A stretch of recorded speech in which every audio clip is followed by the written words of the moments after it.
금년도 시작된 지가 이제 꼭 10하루가 지났습니다. 이제 1월 11일 11시 11분이 지난 지가 얼마 안 됐습니다. 우리가 일자를 좋아하는 이유는 새로 시작한다 하는 의미가 있기 때문에 좋아하는 점이 있습니다. 여러분, 2015년도를 시작해서 무엇가 새로워졌습니까? 여러분들의 얼굴을 보니까 좀 더 이뻐지고 밝아진 것 같기도 한데 그런 것입니까? 아니면 여러분들의 생각이 새로워졌습니까? 여러분들의 믿음이 새로워졌습니까? 오늘 본문에 나오는 이 여인은 정말 예수님을 만나서 새로운 삶을 살게 되었던 복 많은 여인입니다. 예수님을 만나면은 이 여인처럼 새로워지는 것을 믿으시길 바랍니다. 아멘. 예수를 믿기 이전과 예수를 믿은 다음에 우리는 분명히 새로운 삶을 살아야 됩니다. 한번 그래서 오늘 이 여자에 대해서 우리 한번 살펴보고 도대체 어떠한 삶을 살았었는데 거기에서 어떠한 모습으로 변했는지 말씀을 중심으로 해서 잠깐 생각을 해보기를 원합니다. 오늘 본문 말씀 4장 4절에 보니까 사마리아로 통행하여야 하겠는지라. 이제 예수님께서 이제 유대를 떠나서 사마리아로 이제 지나가지고 갈릴리를 향해서 가셨습니다. 그래서 유대 사람들이 갈릴리에 가려면은 이 사마리아를 통과해야 되는데 갈릴리 사람들이 예루살렘에 올 때는 바로 내려옵니다. 근데 유대에 있는 예루살렘이라든가 여기 사는 사람들이 갈릴리를 갈 때는 직접 가기보다는 이렇게 돌아서 요단강을 건너서 동쪽으로 이 디투어를 합니다. 이게 자연히 거리가 멀어지겠고 시간이 많이 걸리겠죠. 그 이유는 이 사마리아라 하는 데가 예수님이 태어나기 한 700여 년 전에, 정확하게는 722년 그때에 아시리아라는 나라가 이스라엘을 정복했습니다. 그래서 그 이스라엘 사람들을 잡아가지고 포로로 잡아갔습니다. 그런데 다 잡아간 것이 아니고 그 일부의 이스라엘 사람들은 남겨놨는데 그 아시리아의 정책이 인종을 섞는 정책이었어요. 다른 지역에 사는 사람들을 이곳으로 데려온 겁니다. 열왕기서에 보니까 열왕기상 16장에 보니까 이 사마리아라는 도시는 그 옴리라는 왕이 있었는데 상당히 악한 왕이었어요. 이 왕이 은 2달란트를 주고 산 데입니다. 거기다 이제 성을 쌓아가지고 이스라엘의 새로운 수도를 만든 데예요. 그래서 나중에는 그 사마리아가 이제 이스라엘을 총칭하는 그런 것으로 이제 변질이 되는데, 그래서 이 사마리아가 그 사마리아인데 아시리아 사람들이 외부 사람들을 데려다가 막 인종을 섞어 놓으니까 인종적으로 이제 거기는 혼혈족이 된 겁니다.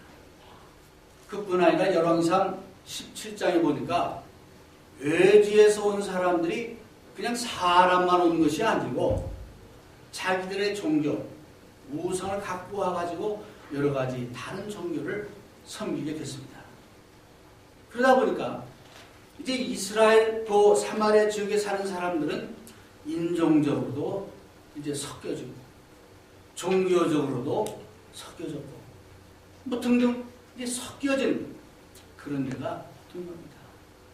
남쪽 유대 나라는 바벨론 포로로 잡혀가지고 이네들이 바벨론에 가서도 그 자기들의 신앙을 지켰어요. 노력을 했어요.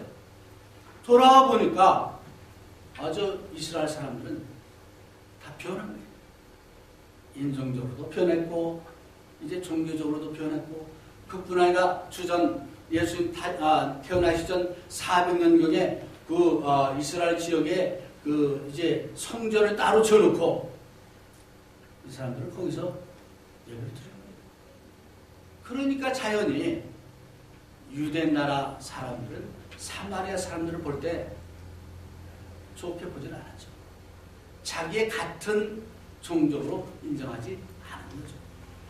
그래서 사마리아 사람들을 무시하고 또 불결하게 보고 그들의 믿는 믿음을 인정하지 않았던 겁니다. 이런 배경이 있기 때문에 예루살렘에 살던 유대인들 또는 뭐 유대교를 잘 믿는 이 사람들은 사마리아 가기를 꺼려합니다. 왜? 불순하니까. 불결하니까. 이방 사람들과 똑같으니까. 이해가 가는 겁니다. 그래서 이네들은 돌아서 갈지언정 그쪽으로 안 갔는데 여기 보니까 예수님이 사마리아로 통행하여야 하겠느니라.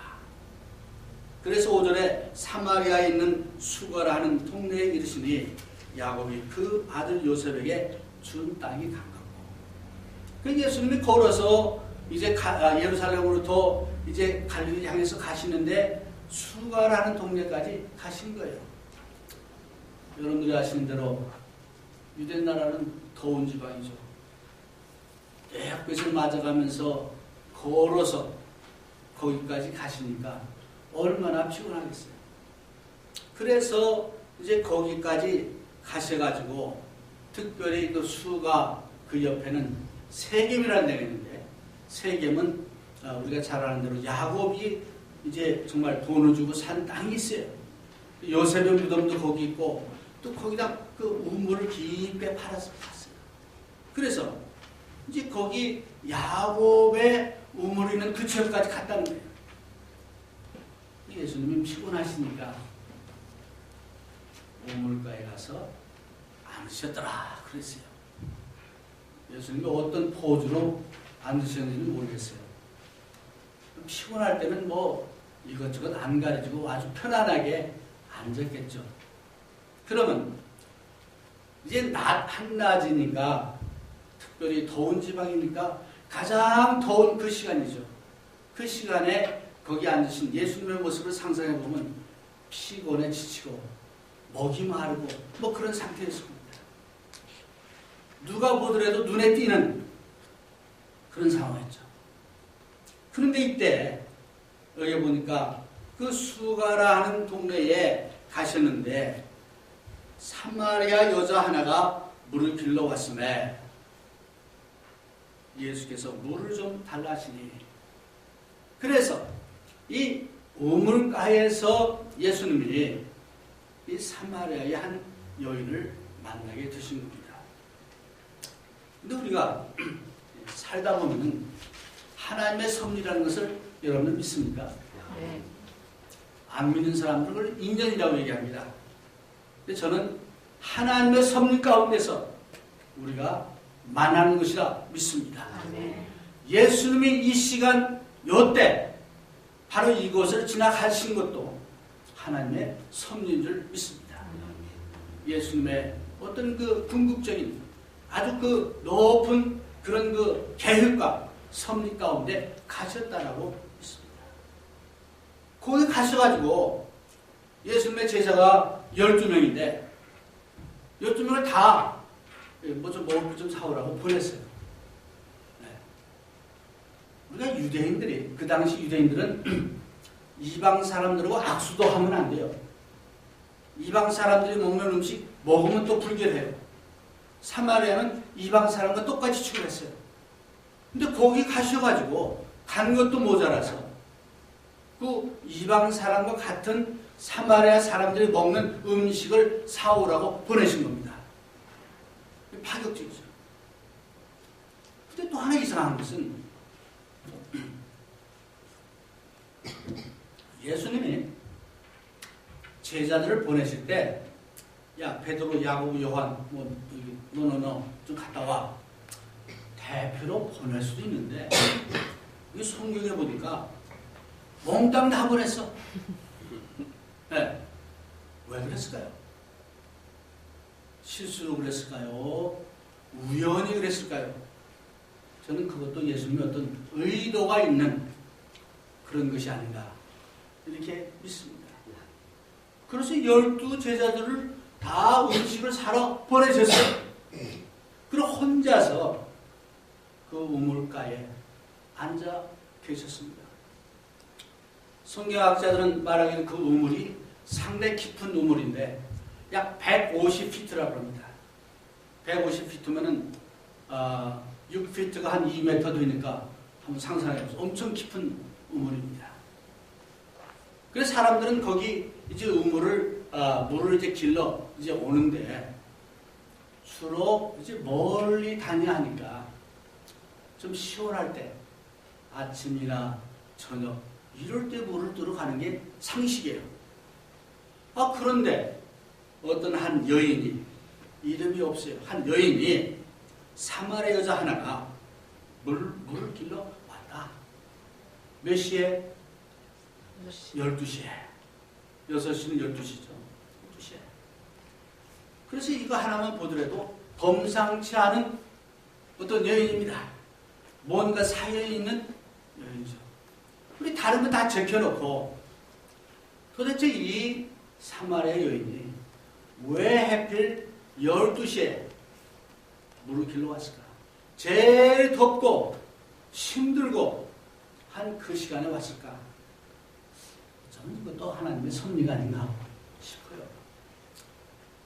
여러분 믿는 사람들을 만나가지고 전도받는 것도 보면요. 우연한 기회에 전도를 받기도 하고 우연한 사람에 의해서 이제 예수님을 만나는 경우들이 많이 있습니다. 여러분들은 어떻게 예수님을 믿게 됐습니까?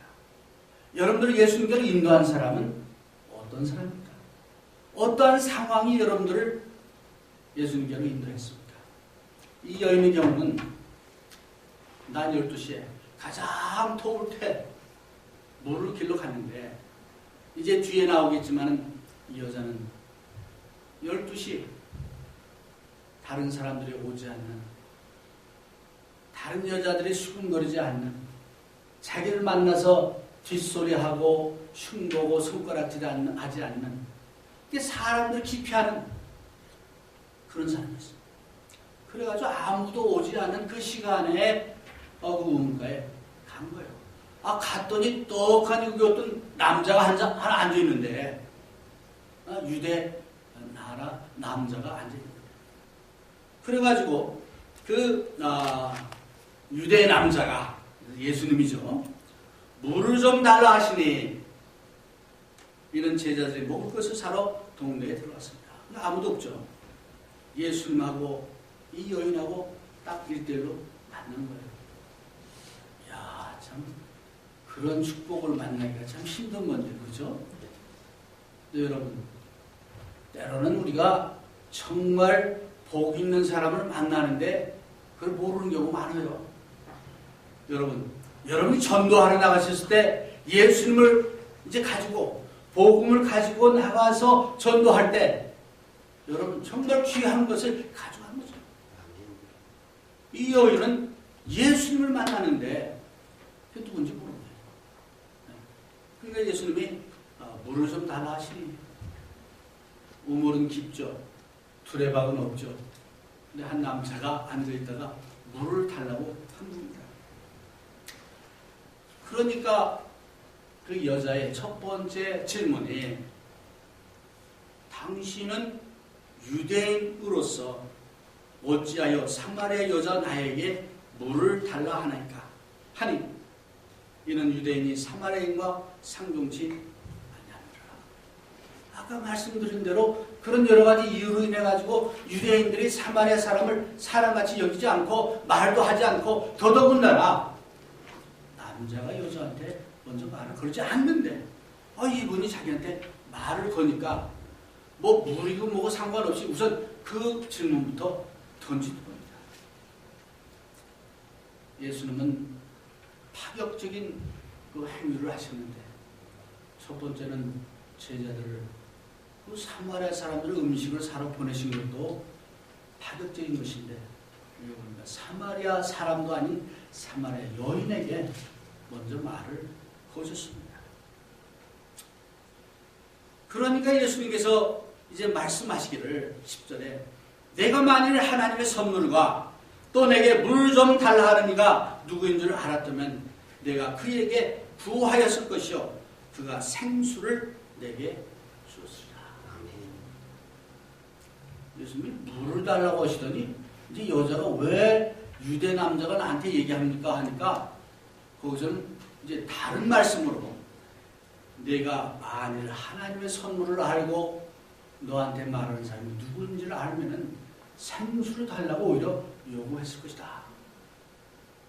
상당히 참 퀘셔너블한 그런 스테이트먼트를 여기서 하신 겁니다.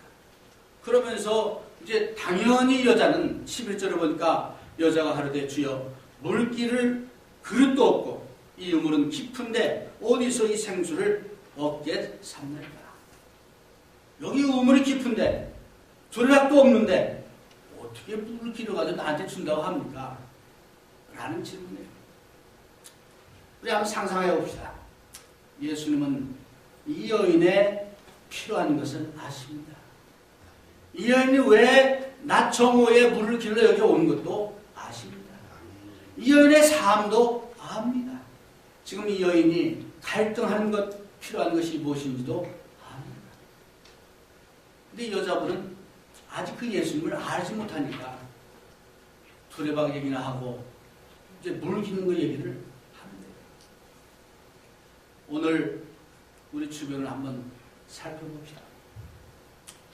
어쩌면 아마 여러분이나 저나 우리가 이때까지 살아온 중에서 가장 풍요롭게 사는지 모르겠습니다. 전에도 말씀드렸지만 옛날에 우리나라가 가난할 때 그렇게 오래 안 됐잖아요.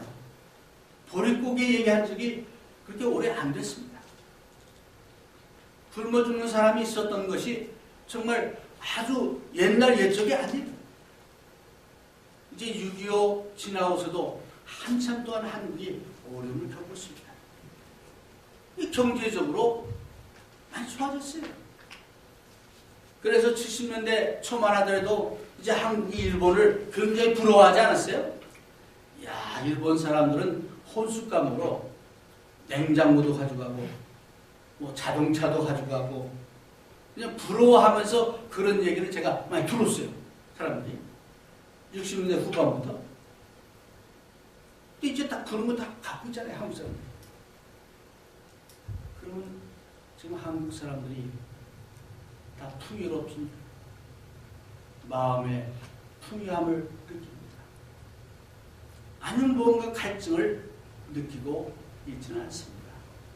많은 것을 갖고 있는 것 같은데 공허하고 많은 것을 갖고 있지만은 뭔가 부족하고 그러기에 한국이 세계 1등 뭐 자랑을 많이 하는데 자살로도 세계 1등 뭐 교통사고로도 세계 1등 이혼율도 세계 1등 뭐 그런 얘기가 나오는 것이 아닙니다. 이 사마리아 여인이 경제적으로 어떻게 사는지는 우리가 성경을 통해서 알 수가 없습니다.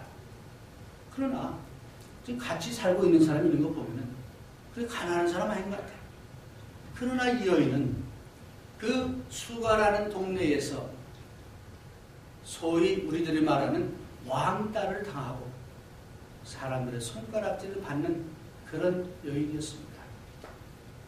옛날에는요, 남자들이 뭐 전쟁으로 인해서 또 질병으로 인해서 또는 여러 가지 뭐 이유로 해서 많이 죽죠.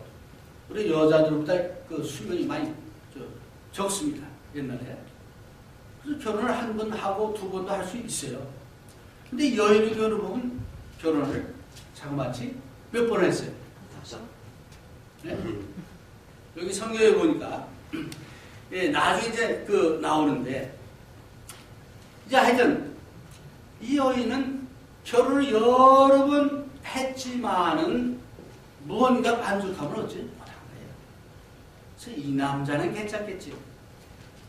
뭐 무슨 이유로 헤어졌는지 뭐 좀 헤어졌어. 또 저 남자는 이제 괜찮겠지. 못 찾았어.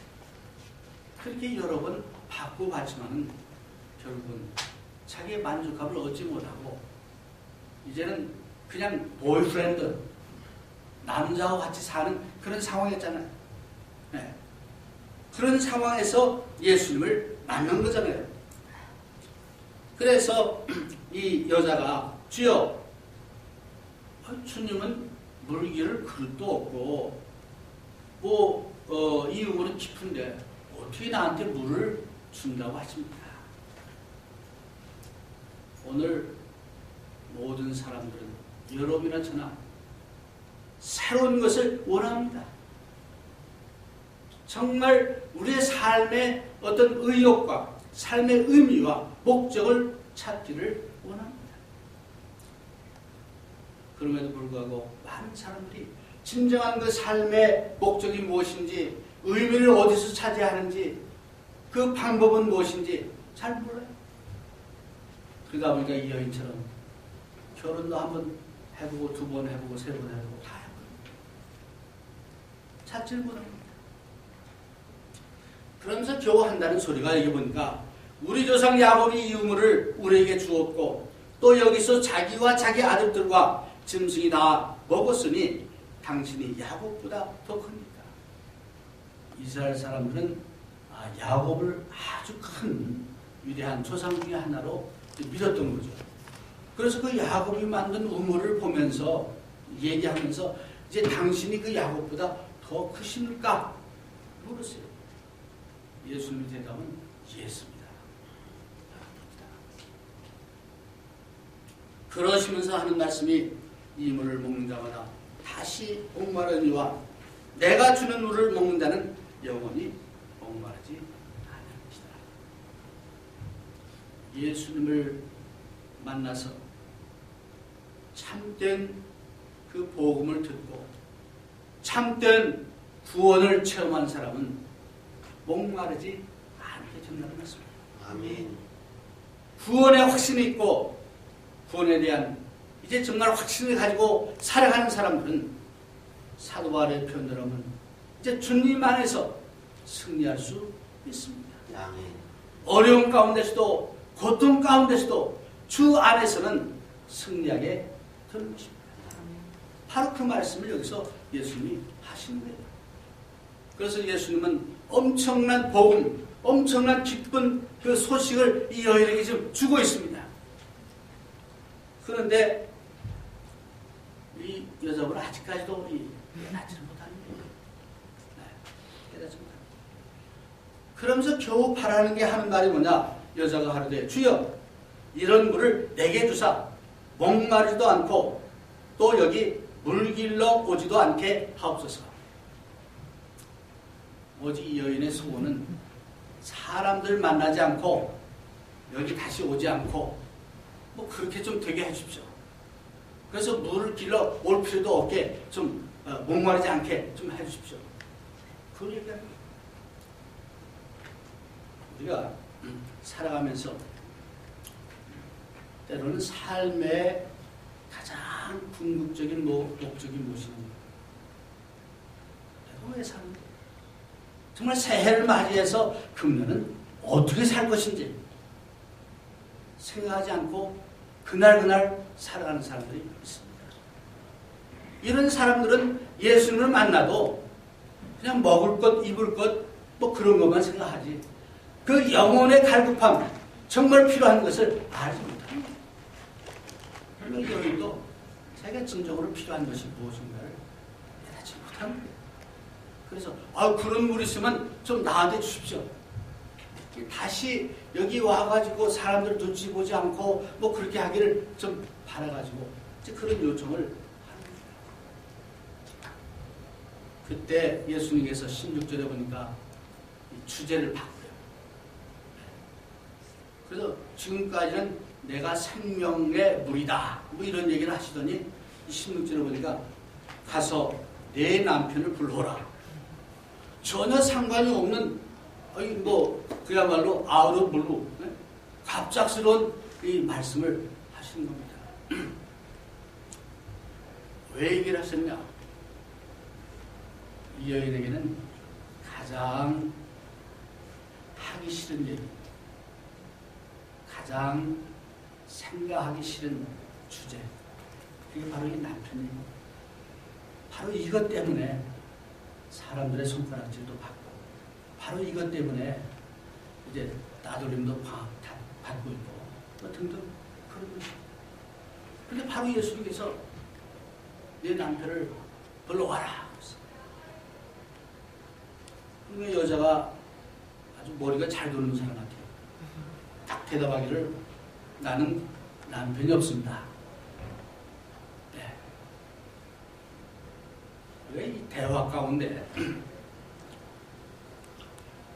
좀 더 깊이 있는 대화를 나누고 우리 관계를 좀 더 이렇게 깊이 있게 하기 위해서 뭔가 주제를 좀 의미 있는 얘기를 끌어내면요, 대다수의 사람들은 대답을 피하거나 말을 바꿉니다. 아니면 역으로 질문을 합니다. 다른 질문을. 네.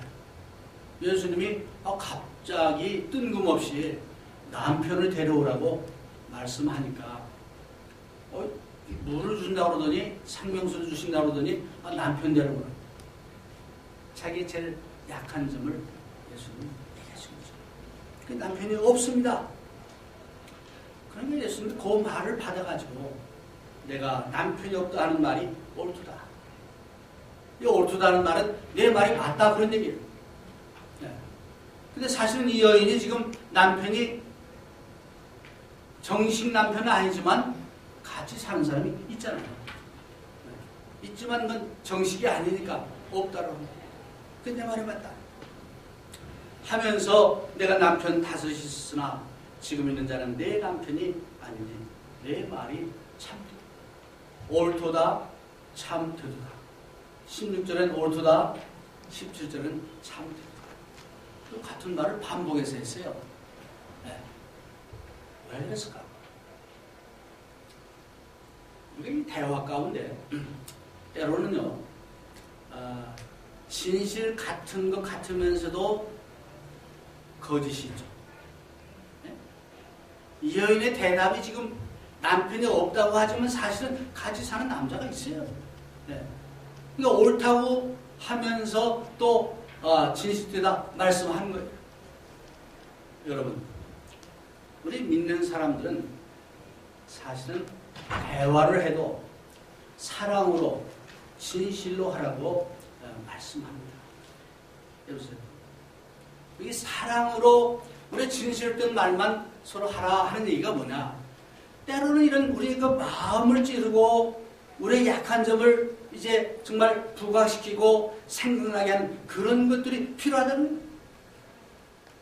이 여인이 지금까지는 자기가 깊이 갈급하고 또 원했고 부족한 것이 뭔지를 알면서도 깊이 했던 그런 제목을 주님께서 꺼내신 거예요. 이 남편을 불러오라. 남편이 없습니다. 네. 오늘 저는 이 여인을 통해서 어쩌면 우리의 모습을 한번 살펴보기로 합니다. 사마리아에 있었던 한 여인의 이야기가 아니고 21세기에 사는 여러분과 나의 그런 모습이 아닌가 그런 생각을 합니다. 우리 누가복음 15장에 보면 탕자의 비유가 나오는데 이 요한복음 4장에는 그 사마리아에 있는 참 탕여의 이야기, 네? 아버지께로 돌아온 탕자처럼 주님을 이제 영접한 그 탕여의 이야기가 바로 이입니다. 2015년을 맞이해서 여러분이 바라고 원하는 바는 무엇입니까? 여러분과 예수님의 관계는 어떤 관계입니까? 정말 주님께서 이제 말씀을 통해서 우리의 마음을 찌르는 어떤 그런 말씀을 주었을 때 이 말 저 말로 핑계대고 주제를 바꾸고 그러면서 그것을 피하지는 않습니까? 아니면 하나님 말씀, 이 말씀을 통해서 야고보서에 있는 말씀대로 이 하나님의 말씀이 우리의 거울이 돼서 이게 우리의 마음을 찔러서 거기서부터 예수님을 다시 만나게 되는, 그래서 새로워지는 그러한 새해가 되길 원하십니다. 아멘. 이 여인이 메시아 예수님을 만나가지고 그 짤막한 대화를 통해서 이제 자기의 양심을 찌르는 예수님의 음성을 듣게 되죠. 그러니까 또 거기서 한 번 더 묻습니다. 예수님, 뭐 내가 듣기에는 예배를 뭐 어디서 드리는 게 잘하는 겁니까? 어떻게 해야 하나님을 잘 섬기는 겁니까? 뭐 등등 이런 것을 들고 나오죠. 예수님이 참된 예배는 신령과 진정으로 드리는 것이다. 그 다음에 또 하는 말이, 메시아가 오시면 이제 모든 진리를 잘 가르쳐 줄 것을 제가 압니다. 그때 예수님이 내가 메시아다 그랬어요. 여러분, 오늘 여러분이나 저는 예수 그리스도의 사실입니다.